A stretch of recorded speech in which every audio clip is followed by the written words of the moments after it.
everybody, and welcome to the Everything is Fine, Nothing is Ruined podcast. I'm your host this week, Hassan, joined as always by Tristan. Hey, it's me.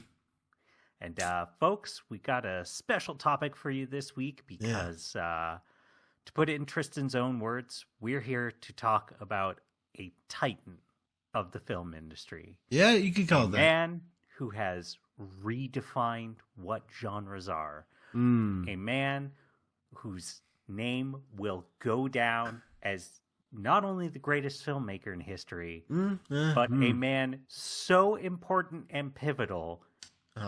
He, other than the invention of the camera, nothing has been more important to the history of cinematography. Folks, we are, of course, here to talk about James Wan. Are you expecting this to be kind of like a glaze up situation, like a puff piece about James Wan? No, I mean that's what you don't remember that when you. I'm pretty when sure. We were talking, and I said, "Oh, so what's our next topic?" And you went, "It's James Wan." I did, yes. Yeah. And specifically, I want to talk about the Conjuring movies and the Conjuring universe. Yeah, but it was in the eyes. You said all that. So when you said it's James Wan, your eyes said all that other stuff. My eyes portrayed to you that this was going to be a positive episode. Yeah. No, that's all those things. That was very clearly written in your eyes. Yeah. I got some bad news for you. Because, Tristan, I'm great at reading eyes. I don't know what you're talking about. Are you one of those people that are like, oh, I'm a body language expert? But like, oh, yeah. No, I can tell what your eyes are saying right now. It's so obvious. What are they saying, Hassan? Right now, they're just being very judgmental about the relationship that your mother and I are in. But, No, hold on, wait. We cannot gloss past that. We're here to talk about James Wan. We got to stay on topic. No, we're not here to talk about that anymore. We have something to discuss. No, unfortunately, we've already decided our topic. We can't deviate from it now. All right. Okay. As you, the viewer, not the listener, as I can tell from the title card I'm pointing at right now, unlike what Hassan has brought this title, this episode to be about, in the way he presented it, this is about how I think the Conjuring movies are actually not very good for horror, or they're bad for horror specifically, as a genre. Now, I will add a caveat to this. There is one good thing about the Conjuring movies and what they do for the industry, for the horror movies and horror media in general, which is it does bring people in who otherwise might not like horror that much. That said, I think the Conjuring movies are, and the Conjuring universe in its whole, because there are 9 of these things and only 4 of them are called the Conjuring. Yeah. Okay. Buckle off. Yeah.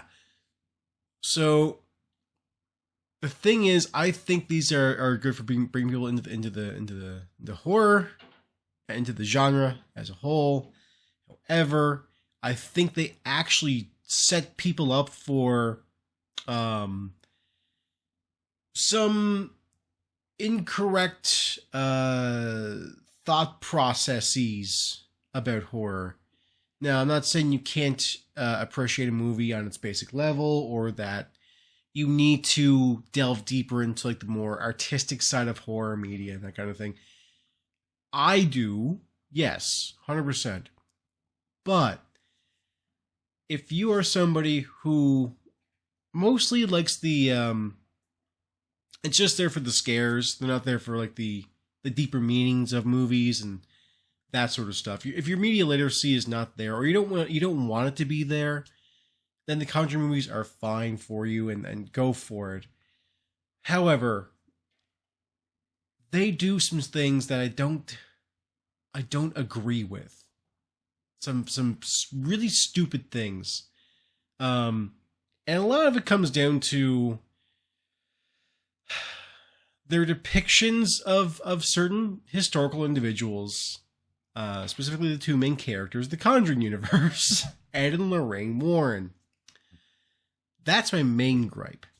I didn't. Those movies are supposed to be about real people? They are, yes. Oh, I didn't realize. That's weird. The Conjuring house, like the actual house, is a real house.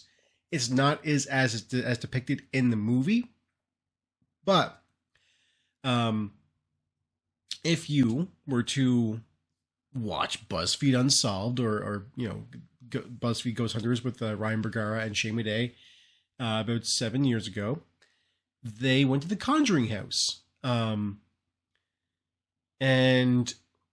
the Conjuring house is like the official, like this is where the actual haunting happened. Ed and Lorraine Warren were the investigators for the paranormal stuff on site, and they did all the things, and they investigated the home, and they determined it was haunted by Bathsheba, and there's a demon, and all this stuff. So, Hassan, when I tell you Ed and Lorraine Warren, who are your two main characters in the Conjuring movies, this is actually, in essence, what this actually is not a horror series, really. It's more akin to a superhero film, technically.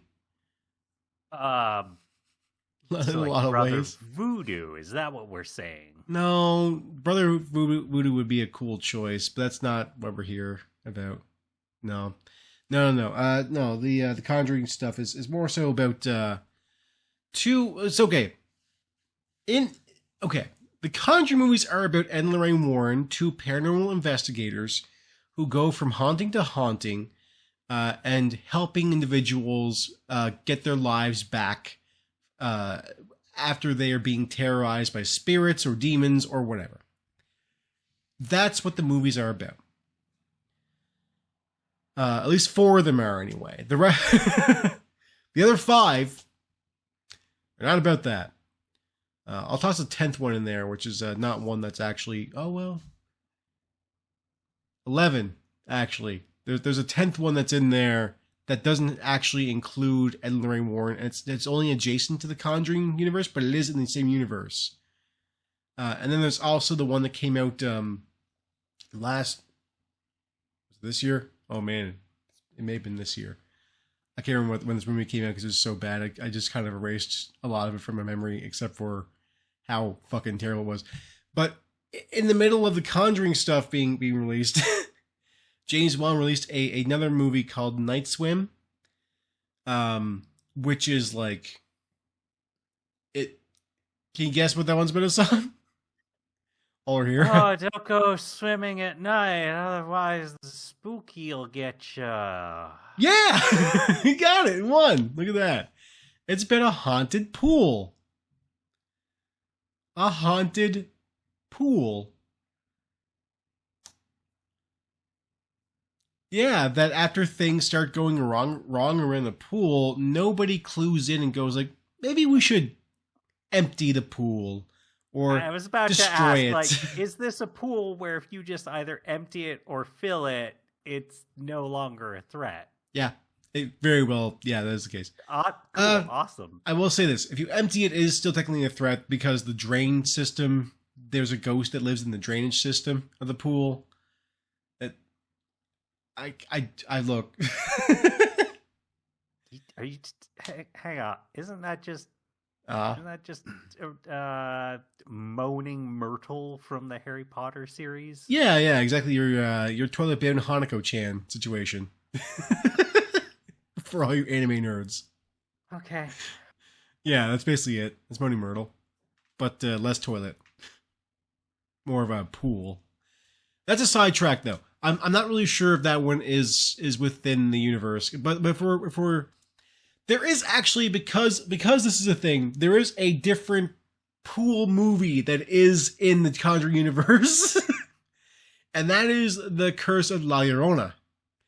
My My God, I'm glad I said that correctly. Sort of. I didn't roll my R. Can't do that. That movie is in the Conjuring universe. It is also about a pool that kills people, sort of. But it's actually about La Llorona, which is a woman who drowns you, specifically kids. She kidnaps kids and drowns them. Yeah, it's a Mexican folk legend. Yeah. Tristan, is The Conjuring just bad supernatural? That's what I'm getting at, yes. So there's that. Okay. But like La Llorona is the movie that's kind of like if this is supernatural / Doctor Who. This is actually what this is. It's not what you think it is. There are heroes in these stories, and they're not horror heroes. Like, these are not flawed people per se. These are bigger than life. We're better than you. We keep shit under wraps. We are a fighting force for good kind of heroes. And La Llorona is like you know how like in seasons of Doctor Who where like there'll be an episode where like the Doctor isn't in it for the most part. That's kind of that one. But then they do that about 5 more times. Right. Yeah. But despite all that, the Conjuring movies are mostly about Ed and Lorraine Warren, married couple, and their daughter, who are the daughter doesn't quite fight demons and spirits and stuff, but Ed and Lorraine Warren do. And yes, they are depicted as big damn heroes who rush in, save the day, lift the family out of their squalor and horrible situation, defeat the demon, send him back to hell, and then they keep the trinket that's left behind. If there's a trinket, there usually is, from each haunting. And they have a whole room dedicated to just all the haunted shit in their house. Sounds like a bad idea. It's a horrible idea. It actually is a horrible idea. Because like there are, well, we'll get there when we talk about the last one. I would just get rent a storage facility, put that stuff there. That way, if something goes wrong, look, it's somebody else's stuff that's haunted now, not yours. Well, it's okay. To be fair about this depiction of these characters, they are depicted as like people who are doing the greater good and therefore would keep the haunting on their property. That way they are not spreading it to other people. I mean, you know. Can't you just like, I don't know, how many acres are they on, or are they in the city or something? No, they're in like the suburbs somewhere. Like suburbs are like urban, or like, sorry, not urban, rural. They're closer to rural, but not totally. Okay, like then build a shed or something. Don't have it in the house. Yeah, what are you doing? To be fair, the room is like off. Like it's like an off wing. It's like it's still touching. It is still touching. Yes, shouldn't touch. You know? No, I agree. Yeah, and it's got a pretty flimsy locking system. You know, I did that part. I wouldn't. Several like, locks. What locks are going to stop the demons? No, they're going to stop other people from getting into the room and touching the stuff, touching everything. You know, and cursing themselves and that kind of thing. That's the main thing with the locks on the door. Yes. Yeah. Now, with that said, if I were per se a robber, going to rob the Warrens, I would look at that room and be like, I'm getting in there. Because this room is clearly full of like expensive stuff. Like this is like, I don't know what it is, but it's gonna be worth something. But of course, then you touch Annabelle and she kills you. So this is where these movies come from. So anyway, besides the Conjuring movies, you have the Annabelle movies, and you have The Nun, and La Llorona, like I said. Now, like I said, let's kind of focus back more on Ed and Lorraine Warren, because this is a picture of them being big damn heroes, saving the day. They jump in, rescue the people from their plights, and they take a little trinket back to their home and go like, shucks, wasn't that a fun adventure? Hopefully nothing else bad happens to us. Ed and Lorraine Warren in reality are con artists. They are the lowest scum of the earth who prey on people who are having, I would say, some sort of mental episode where they think their home is so fucking haunted they freak out and they are distraught and they're willing to throw money at any solution because they do pay these people. They don't in the movies, but Ed and Lorraine Warren were for hire, and they reached out first usually because usually they read the papers, like, oh, these people are being haunted. Let's make a buck. So, and I guess I should add the word allegedly here, just to. Well, are they still alive? No, they're definitely dead, but their estate still exists. So. Oh well, yeah, I don't. I don't know that. Yeah. Also, I guess there's no. Okay.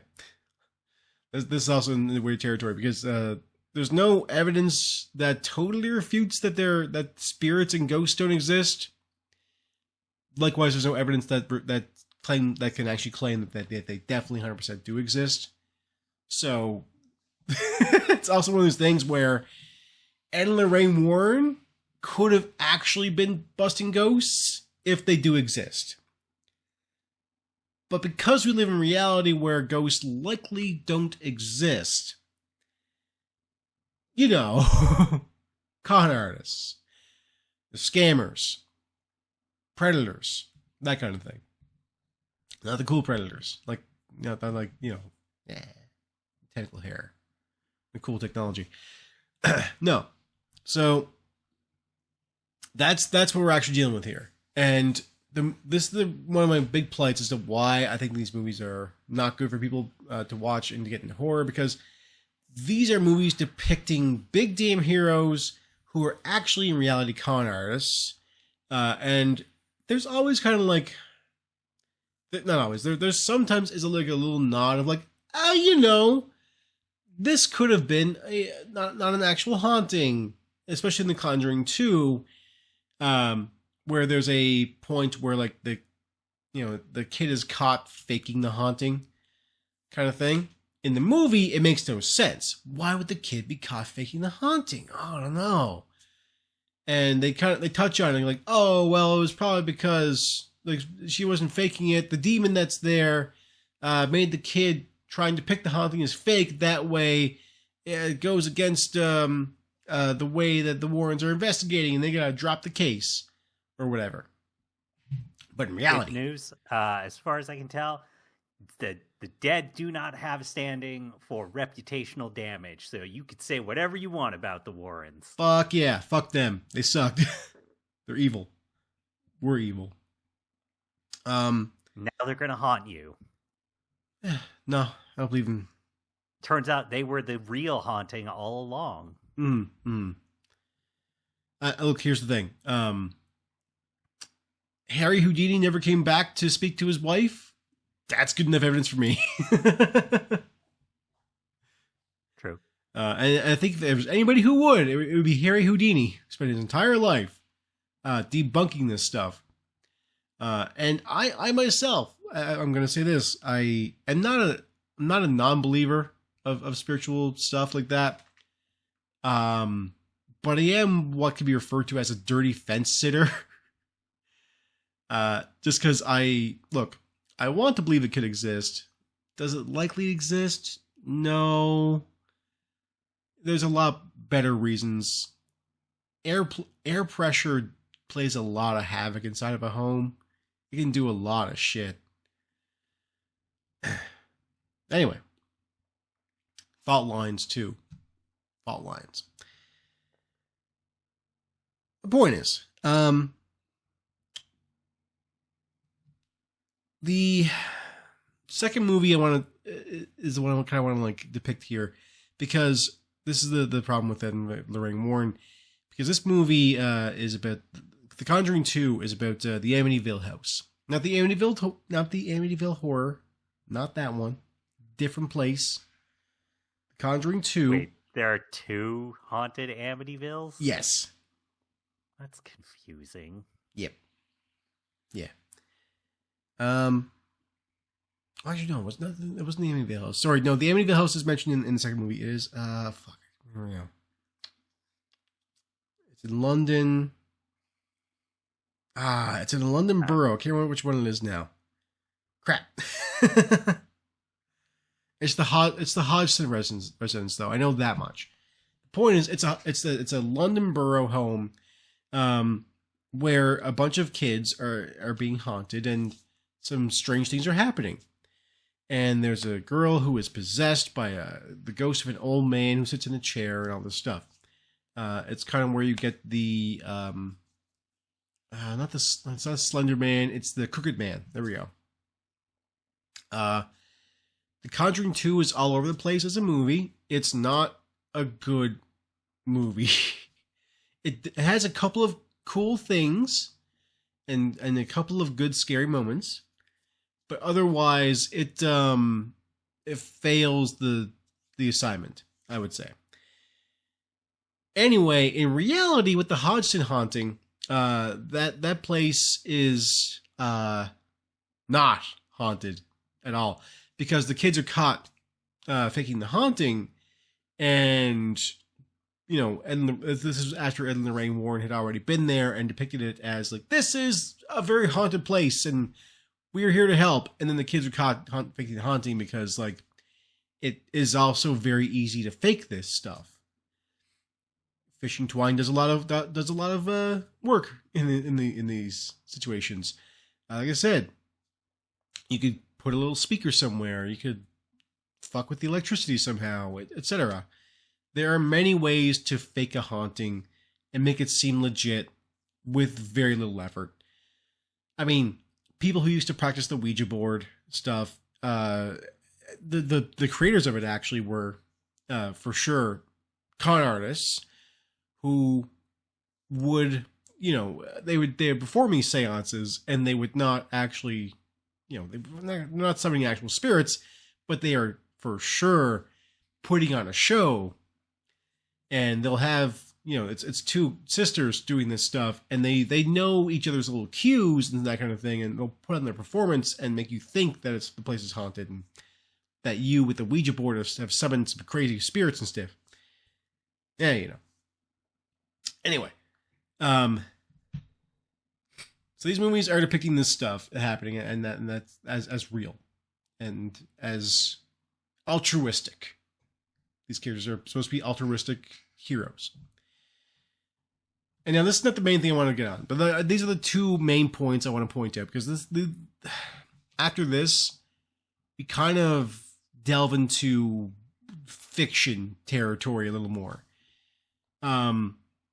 Because we do, well, the Annabelle movie is actually about the Annabelle doll, which is quite a famous haunted doll that Ed and Lorraine Warren did take part in the investigation of, but during the haunting they weren't really a part of it. So the Annabelle doll, for anybody who doesn't know, is just a doll that somebody had that effectively is supposed to be like the most evil demon inside of it kind of thing, that wants to kill people, scratch them, all this shit. During the haunting, if the doll was in the house, the person who owned the doll would go to sleep on the couch and often find themselves full of scratches and burrs and that kind of stuff. It's it's that kind of situation that could point to signs of actual distress. But again, we're calling this a haunting. So in the movie, this doll is, of course, 100% evil, and it actually has it has the soul of a dead girl inside of it. But then it's revealed that the soul of the dead girl is actually a demon depicting itself as a dead child girl, who was just kind of trying to get on your good side to keep the doll around so it can suck your energy and life force out, send you to hell kind of thing. Yeah, that's where this kind of goes. And it's at this point when, I kind of started to realize that these movies aren't just I mean, yeah, of course, about the Warrens and their investigations and all the weird trinkets in their home. And like I said, we start delving a little more into fiction territory after this, especially with the nun. The nun is fucking god. Oh, anyway, so the problem here is the fact that what they're basing a lot of this off of are real life, quote unquote, investigations into the paranormal and into these situations to try and help solve the problem of ghosts. Now, the issue I'm having is that they use a lot of like more common and more like real life vernacular for these things. But because these are paranormal investigators who are heroes, and they like I said, like you said, actually, it's like Supernatural, but you know, they have the what do they call it? Not EMT, but the like, you know, Ghostbuster style. Oh, the readings are off the chart. Is that what you're about to tell me? Yeah. Oh yeah. They don't have that. Actually, no, they do have that in these movies. Yes. Right. But they use dowsing rods and that kind of stuff as well. Because this takes place in the 60s and 70s, so you know. Oh, do we get some 70s ghosts? Yeah. What ghosts show up and just call them jive turkeys? No, we don't get that, because at that point those ghosts aren't like, that'd be too fresh of a dead, and those aren't scary ghosts. What? Yeah. What? I mean, you know, could still be dead 5 years ago. That's plenty of time. I agree. To become a ghost. I agree. But, like, we don't get any of those fresh ghosts. We get old ghosts who have been haunting the place for a long time. It just so happens that now is the time they chose to fuck with the place. Look, we could have a ghost who's been haunting a place for 30 years that is like, yo, I love Backstreet Boys. Yeah, hell that yeah. That song was the song of the summer when I died. Yeah, I mean, like, now you can, like, because, like, yeah, when he died, yeah. But, like, we don't get any of that. Like, here's the thing. This is why this is still all so bullshitty, because, like, any ghosts that are depicted as haunting a place are from a long time ago. It's like, oh, why did you die? Was it because of slavery, or was it because you drank so much laudanum you passed out and killed yourself? Was it because this cowboy shot you? Whatever the fuck. Like these are the hauntings that we usually are dealing with when it comes to like the big ones, like the ones people like discuss it a lot. You don't hear about like, oh man, I was haunted by a guy with an afro from the 70s. Like, I was haunted by, effectively, John Travolta. Like, yeah, I know. I hear ya. That's a real haunting. Way worse than death. Hey, ooh. It's my boogie nights, John Travolta. Anyway. My point is, like, you don't hear about these kinds of, like, fresher hauntings. And, like, do they exist? We don't know. And like, but like, here's the thing: we don't hear a lot about this stuff because, like, again, the ghost stories you hear about are about like, yeah, here's the legend of this person, like, who's been passed down from when my mom was a kid, and when her mother was a kid, she heard that too. And it's like, yeah, we all know the story about this house. Like, oh, the Winchester house is so haunted. That's real life depiction. This is a real life thing. Winchester house is so haunted because, like, she built this crazy house that's, like, all across her own property. And, like, it's got twists and turns and weird staircases at nowhere and doors that open to pits and all this stuff so she can confuse the spirits of the people who are after her because her husband, Winchester, the guy who made rifles and shit, was being blamed for killing so many people with his guns. And we hear about that stuff, but we don't really ever hear about a more recent, like, yeah, this guy there. I was like walking home, and like I saw through my front window, there was somebody in my house, and I could hear my Game Boy activating. And when I got there, my Game Boy was on my coffee table with Pokemon still in there, but I hadn't pulled it out of the basement for years, kind of thing. It's that. Like, we don't get that. Does that exist? Probably, but we don't get those because, like, we want to just focus on the ones everybody knows, sort of. Especially now. Instead of, my Annabelle doll is haunted. It's my Warhammer 40K figure is haunted. Yeah, exactly.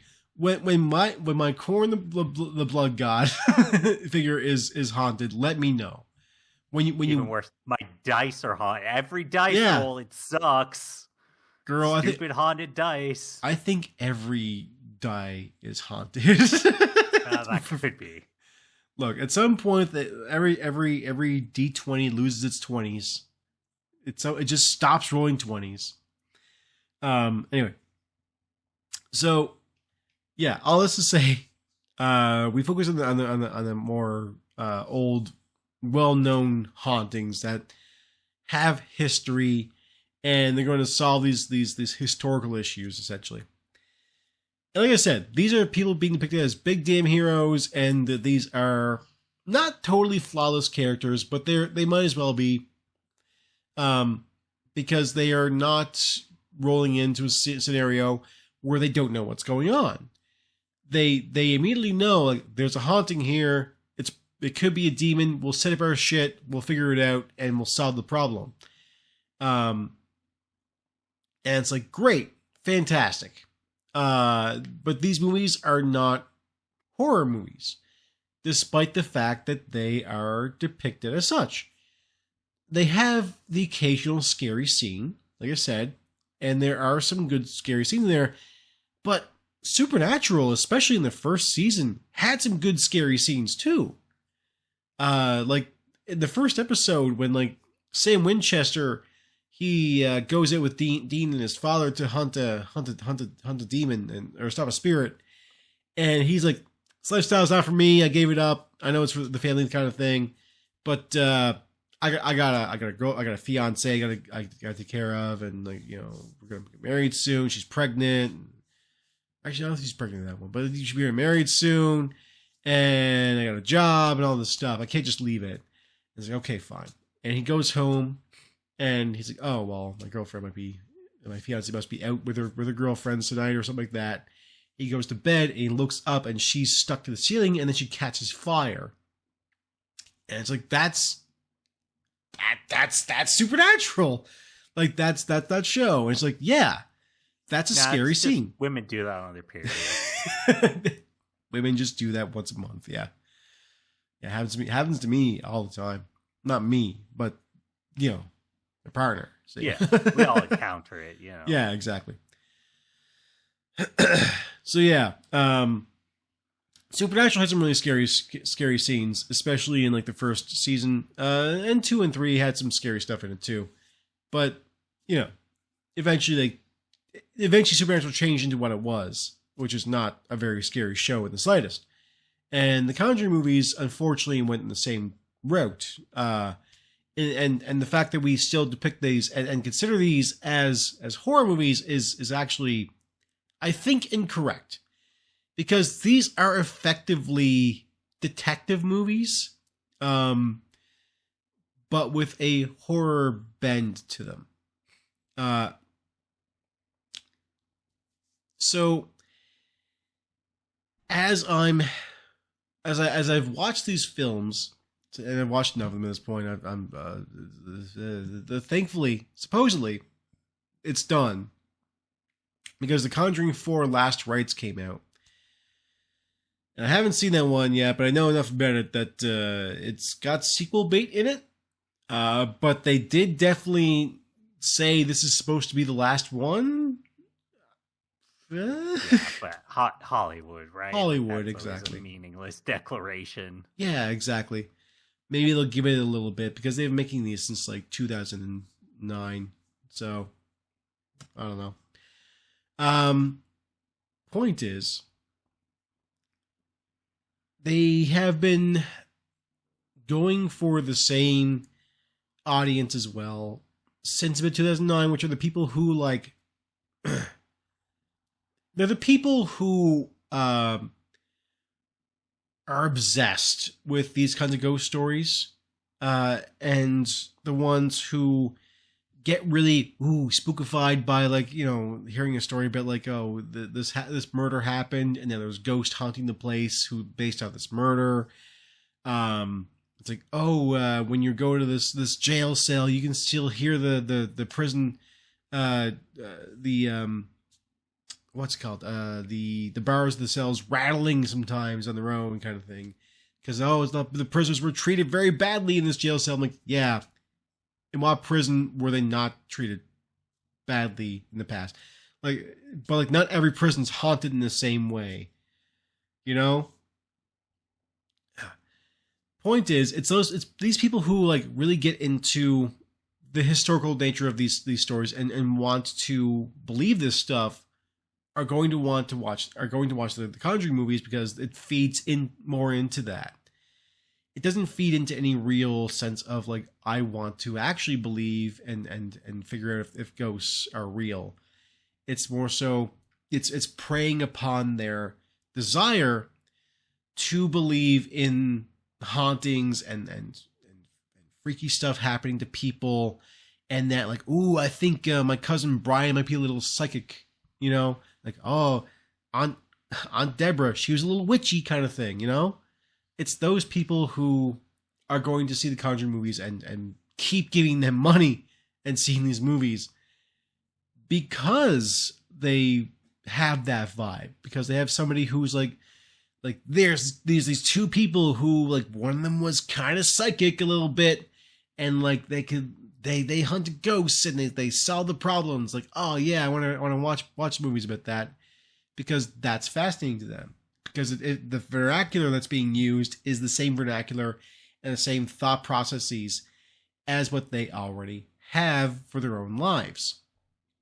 They've already applied these things, these rigid boxes of hauntings and that kind of stuff to this stuff. There's a reason why people think that, like, you know, the EKG meter, well, like, oh, this will detect if there's a ghost in the room, or I looked at footage of this room and there's an orb in the corner, kind of thing. Like, oh, the orb is just a spiritual energy kind of shit. Or like a shadow man walks through this area. Like, oh man, yeah, people have seen this shadow man often. Like, oh, people see a shadow man here? Well, you might see the shadow man. And they go there and like, yeah, somebody might see the shadow man, but like, that could just be a shadow man. Where do these people stand on the like ghost sex side of things? So there, glad you asked. Oh, okay. Yeah.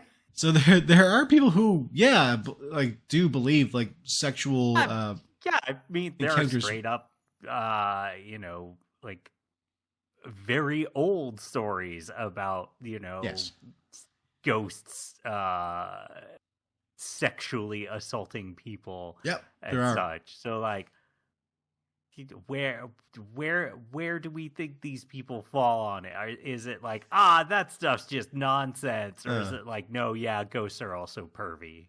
No, it's ghosts are also pervy kind of thing. Okay. Yeah, and like, I would say like that's probably either a bad dream, or B, someone is actually assaulting you. Like, there's like, yeah, oh, this ghost, this ghost sexually assaulted this woman, and we have evidence of that, and like, there was definitely a ghost though, and not an actual person. Like, what do you mean? What do you mean it was a ghost? Yeah. Look, that stuff is that stuff's whatever. I don't know. Again, it's one of those things where like, we don't know if ghosts actually do exist, because there's been no real scientific evidence based on this stuff. It's all pseudoscience bullshit. People who are trying to like try and play it off as if they are scientists. And there are people who do try and take a scientific method at this. But a lot of the evidence you see is one and done. I went to this place for like 4 hours, got some footage and got out kind of situation, as opposed to here is a year's worth of footage of this one locale, and these are the things that happened, and this is the reason why ghosts exist, because we broke down this, and this, and this, and this, and we've got these readings, and yeah, nobody's doing that, because the paranormal investigators who are usually on site, who usually do these things, are often there hired by the location to not investigate, but to tell the stories. They're historians more than anything.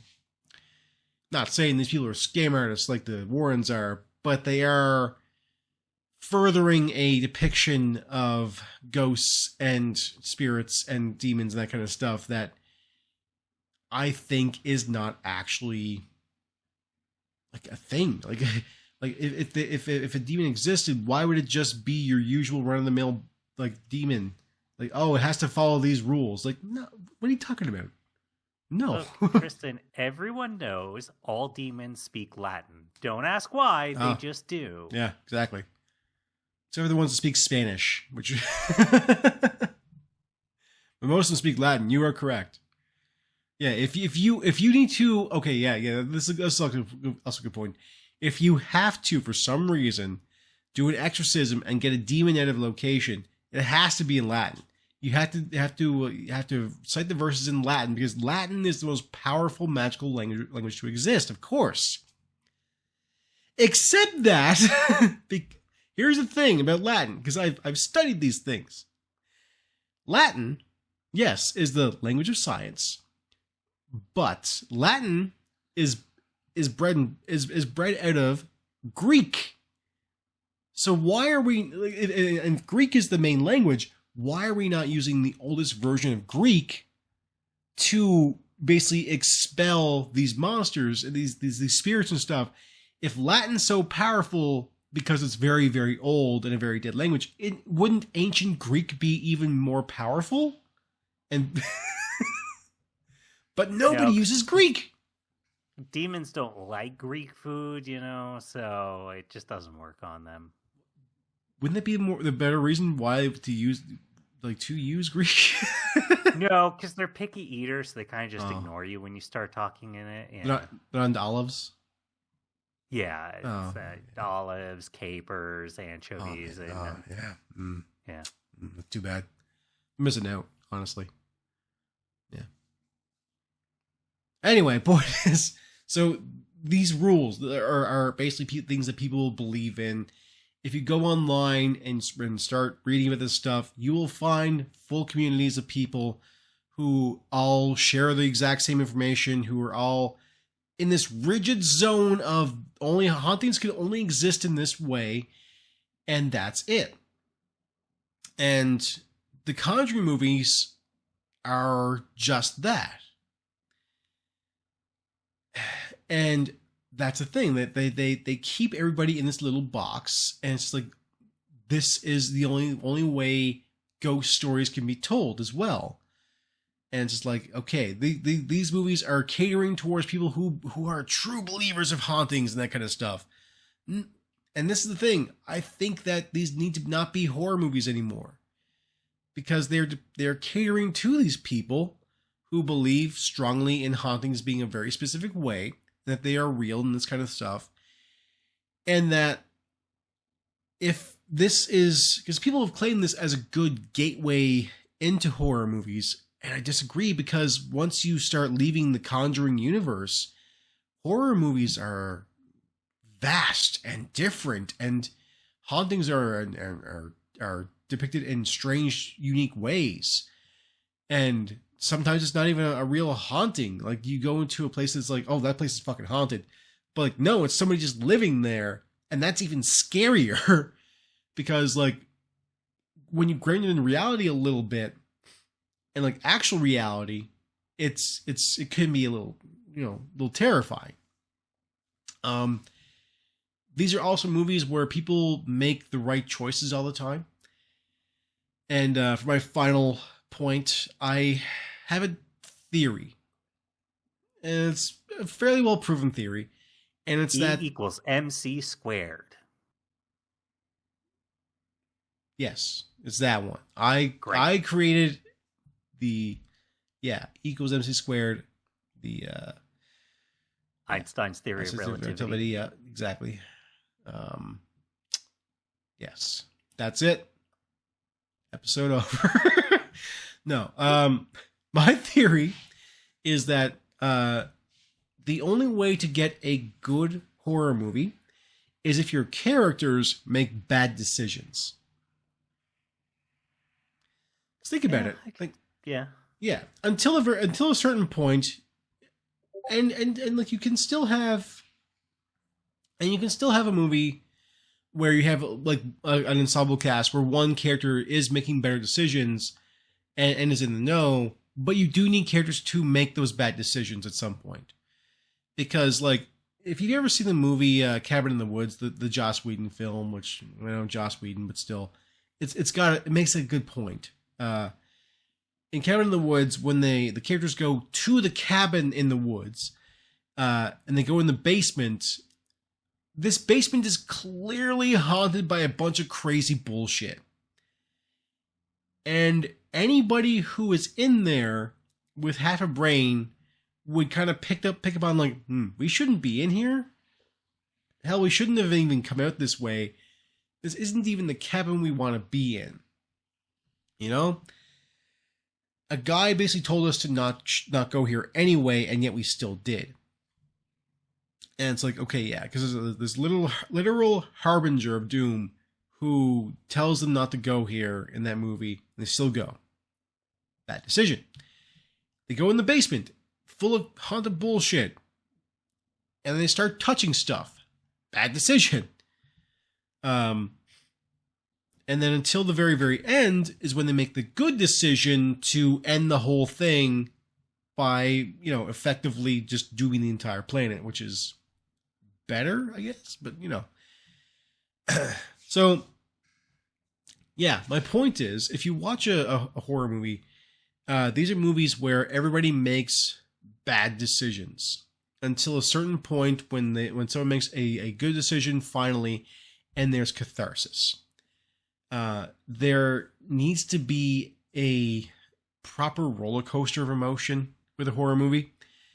I keep coming back to it, but like It Follows, I know horror heads that like It Follows is like, yeah, that movie's still good, but stop talking about it, kind of thing. I know, I agree, it's overplayed, but it's a good example in this one case where It Follows is a great depiction of bad decisions being made around good decisions, because in the movie, there's a point where it reaches like, okay, this creature's following the main character, it's trying to kill her, and in order for it to do that, she needs to essentially get cornered by it.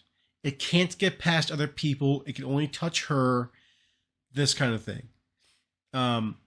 Until the very end when that's depicted as incorrect. Anyway, so all this stuff. This is a creature that's following her, looking like normal people in her life, and she needs to smarten the hell up and make sure she's on constant watch for this thing.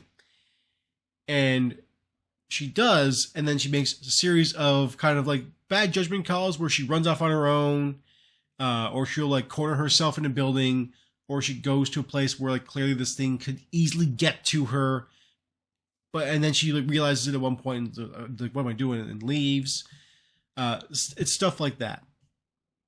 So this is a movie of ups and downs for like decision making wise, because she's still a person, and then eventually they try and fight the thing, and turns out they can't kill it anyway, and the curse just must be passed on.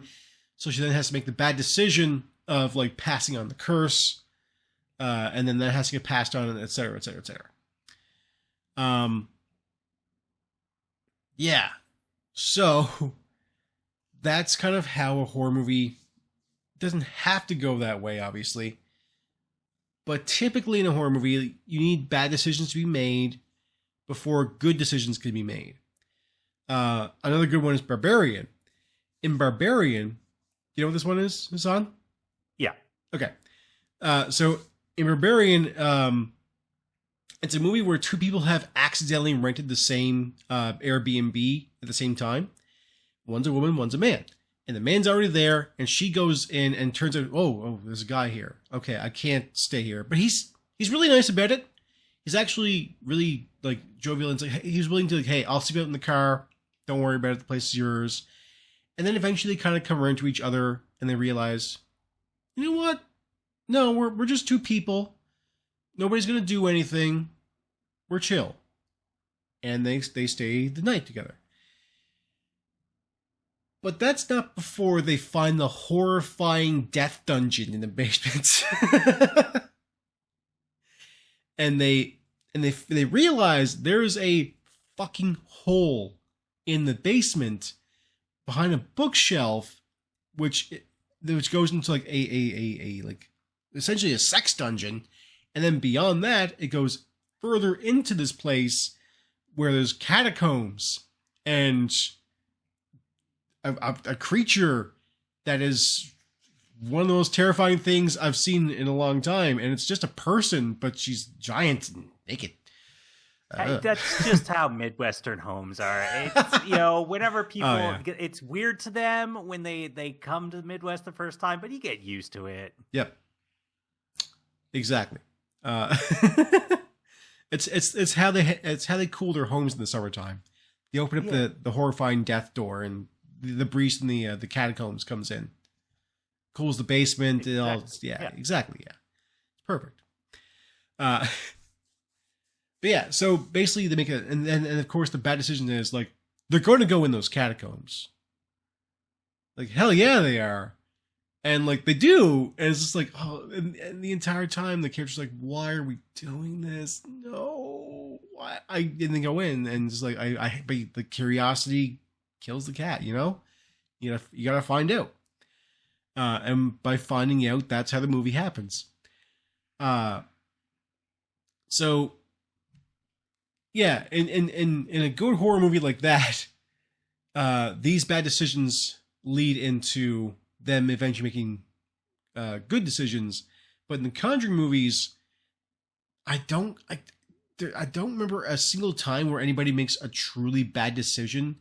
Besides, like, okay, there is clearly a creature under this blanket playing with this children's toy, and when I take the blanket off, he's gonna ooga booga me.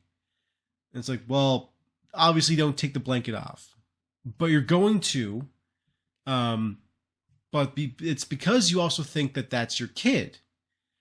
Like in the Conjuring movie, the first one, there's the hide and go clap scene. Where the idea with this game is that the kids like play this thing called hide and clap, where they turn the lights off and they echolocate by clapping. So basically, you're running around the house in the dark and you're clapping and trying to find who's where. Because if you clap and if you hear the person clapping, you have to clap back, and it's a fun way of like. Yeah, it's just it's honestly a really dumb game. What parent's gonna let their kid just walk around? Oh, Billy's now hit the bookshelf that's fallen over and broken antiques. That's what I say. It's like that's just stupid. But that is at least real life stupid. Of like, oh, they're just playing a fun game until it ends in disaster, where like someone splits their head open or the antiques fall over. You know. But it hasn't happened yet, so life lessons will be learned eventually. But in the hide and go clap thing, so one kid is left home sick, and it's the mother and the kid. And she hears clapping, and she's like, oh, Mary must want to go, I can't remember the kid's name. Mary must want to play hide and clap. Like, okay, I'll play with her. And she does the clapping thing. And then eventually she turns the lights off and like plays the game. But Mary's staying asleep in her room, and it's the ghost clapping at her kind of thing. And then they get the really good scene where like she's doing the clap in the dark, and then the hands kind of come out of the darkness and clap next to her ear. And which is that's a good scene. The first Conjuring movie has some decent horror stuff in it. Yeah. But then, like, that is an obvious bad decision. But then after that, it's mostly just whatever two good decisions. Like, hey, we cut the Warrens in. They're just gonna solve the problem for us. Don't worry about it. So like the tension is just gone. So like I said, like these bad decisions are how you actually add tension and terror to the movie. If everybody made good decisions all the time in these movies, then yeah, there wouldn't be any tension. Because like, son, let's say you are driving up to your parents' summer cabin, and you're gonna go stay the night, and you get there, and you just get that really bad vibe, that like you look at the place and just like, oh, this place clearly has seen some shit. Do you go in? Like, I mean, no. Right? Or, you call it's the thing of like,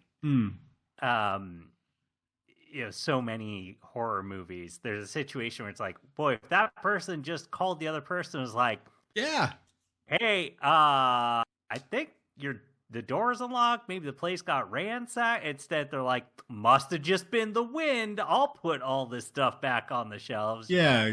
Oh, you're so dead. Exactly. Yeah, and it's also one of those things like it's similar to I think horror and romance movies have kind of like a similar thing happening there. But in romance movies, obviously the bad decisions have to get made. But in romance movies, those bad decisions are so much more infuriating because the tension is like, oh, why would you fucking don't like just talk to the person, just call them and talk to them. Apologize and explain yourself. Let your head cool. It's okay. But in a horror movie, you can't just be like, oh, just call the monster. Like just talk to them. So like bad decisions make more sense in a horror movie as opposed to in a romance movie. But obviously you have to kind of like accept that bad decisions are going to get made to make the plot move forward and create the plot in the first place. This is like in anything, a bad decision must be made, therefore the plot exists effectively. But it's more noticeable. It's not more noticeable. It's more of a thing in horror movies. And unfortunately, James Wan, I know James Wan gets this. That's the problem. James Wan understands this. The Insidious movies are decent. The first one is anyway. The first Insidious movie is decent for this. Malignant is good for this. And the Saw movies are pretty good for this. The Saw movies are nothing but bad decisions to ratchet the tension. Like, he understands this, and then the Conjuring movies are not really his movies. He's executively producing them and all these things, but he's not necessarily the main director on them. But he is still effectively the creative lead on them.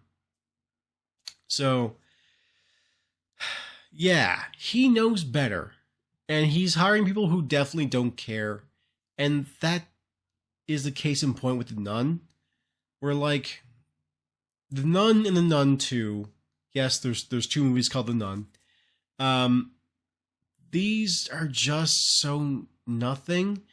The idea of The Nun is that by the second movie, you come to realize that the Warrens are haunted by this demon who is infesting a nun, and like depicting itself as a nun to them with like golden eyes and like she looks like a what's his name from Ghost, the band Ghost, but with like a nun as opposed to like a big pope.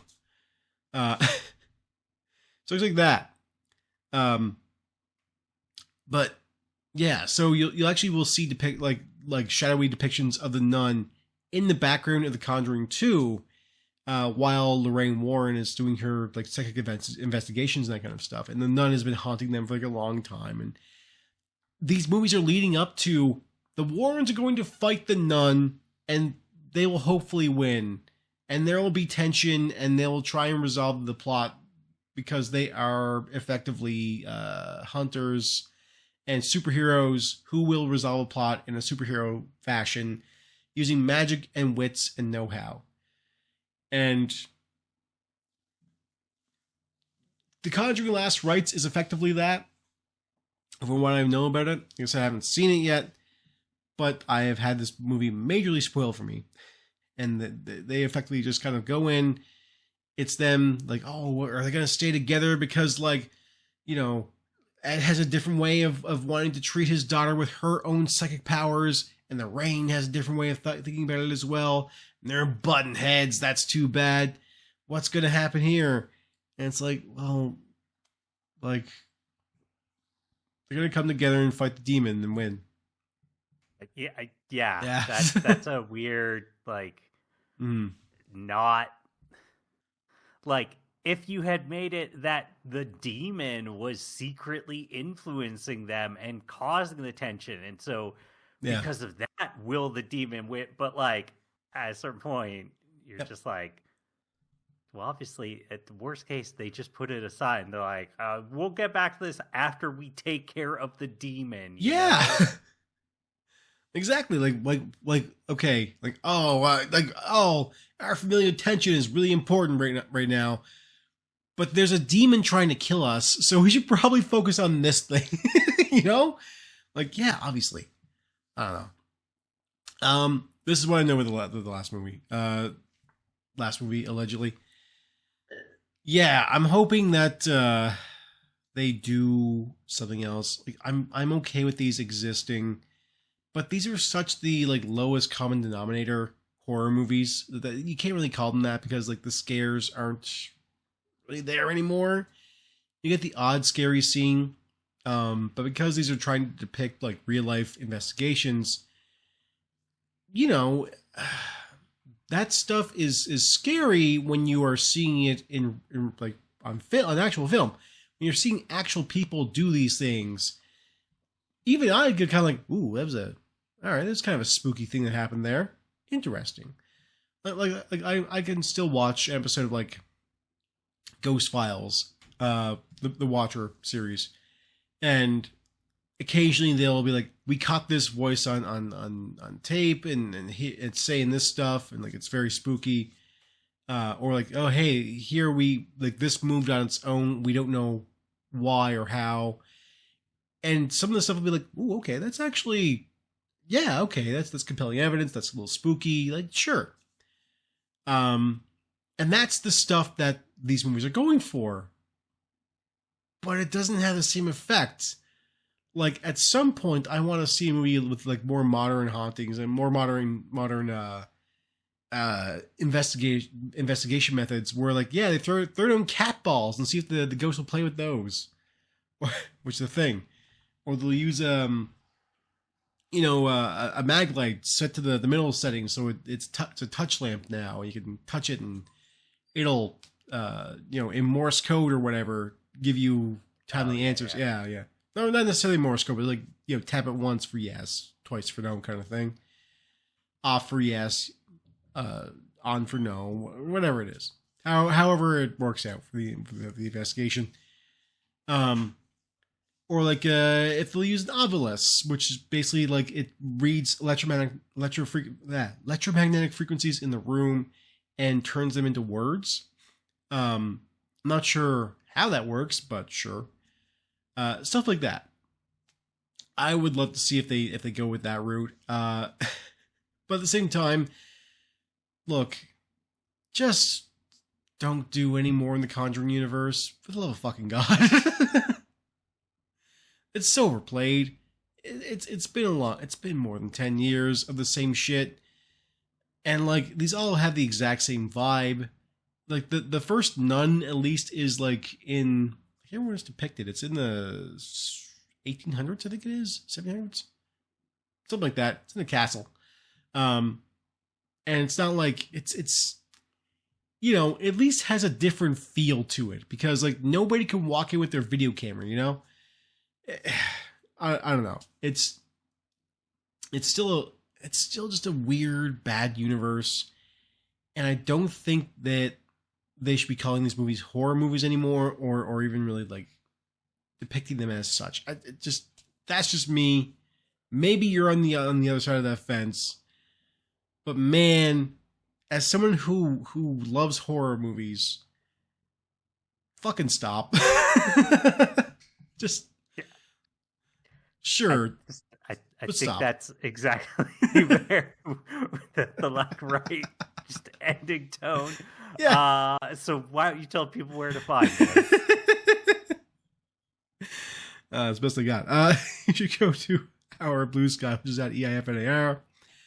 Yell at us about how much you love James Wan horror movies. Honestly, the ones that he directed, I think Malignant, despite being more of a detective movie, is a pretty cool flick. I gotta say, he did something good there. But like, yeah, otherwise, the Conjuring movies are mediocre at best. Okay, a little better than mediocre at best. Like, there's it's here, it's like right there. Yeah. Go to our iTunes, Spotify, leave us the 5 stars if you want to. It'd be nice of you. Or follow us and leave us a review or whatever you can. Go to YouTube, like and subscribe, I guess. Click buttons until the ghosts that I put in your house don't appear anymore. Oh, that's how that works. Okay. Yeah, that's how it works. Also, go to our friends at DJDane.com. That's the guy that does our music. DJDane.com. Go there, listen to his great music, and if you want to just, I don't know, haunt his ass, go for it. Yeah, why not? Yeah. Ghosts aren't real. So there you go. Anyway, that's it for our show. For our Eco-Tourist episode of Everything's Fine It's Ruined. See ya. See ya. Say it.